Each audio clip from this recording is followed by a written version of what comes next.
Terdapat dalam sebuah desa terkecil ada sebuah keluarga hidup sangat sederhana. Dalam sebuah keluarga, bapak dan mama itu mempunyai seorang anak laki-laki yang sudah dewasa, namanya Matius. Satu ketika si Matius ini dia berbicara kepada kedua orang tua, "Bapak, mama, saya harus pergi ke merantau.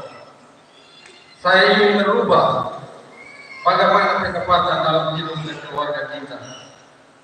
Lalu kedua orang tuanya juga setuju, merestui, dan mereka ketiga orang ini berdoa dan melepaskan si Matius ini keluar. Bapak mama si anak si Matius ini dengan sukacita sebelum dia berangkat, tapi orang tuanya berpesan, "Anakku, ingat, harta kekayaan akan berlalu. Pasangan atau jodohmu akan berakhir. Tapi hubungan kita dengan Tuhan itu tidak pernah berakhir." Mereka berpesan ke orang tuanya. Jadi ingat, jangan jual Tuhan Yesus karena harta kekayaan. Jangan jual jodohmu karena kecantikan seseorang atau dengan seseorang. Artinya cantik seseorang karena dia anak laki-laki. Itu pesan dari orang tua. Bapak mama dengan berjalannya waktu, si Matius ini dia berdoa dengan orang tua dan akhirnya dia dapat pekerjaan. Tapi bapak mama dia dapat pekerjaan itu bukan seiman dan bukan juga dari orang Kristen. Mau dibilang dia dapat sebuah pekerjaan dalam sebuah perusahaan itu non Kristen ialah mayoritas. Kalau mayoritas berarti bapak mama terkenal kita Indonesia ini mayoritasnya agama kita tahu semua, artinya agama Islam. Nah, bapak mama menjadi sebuah tantangan yang besar karena tidak sealiran dan tidak seiman. Tetapi karena si Matius ini dia tetap berpegang teguh pada ajaran Tuhan Yesus, bahkan juga peringatan dari orang tua. Maka walaupun dia menghadapi banyak tantangan, bully, tekanan, tapi toh begitu pun dia tidak lari karena ingin hidupnya dengan keluarganya berubah. Ketika dia dapat masalah dalam bisnis atau sebuah pekerjaan, dia hanya tenang dan berdoa. Itu yang pertama. Dia sebagai hanya tenang dan berdoa. Dia tidak pernah membalas karena mau dikatakan dia sebagai orang Kristen dia sendiri bapak mama, tantangannya bukan main. Tapi toh begitu pun dia tidak pernah menyerah.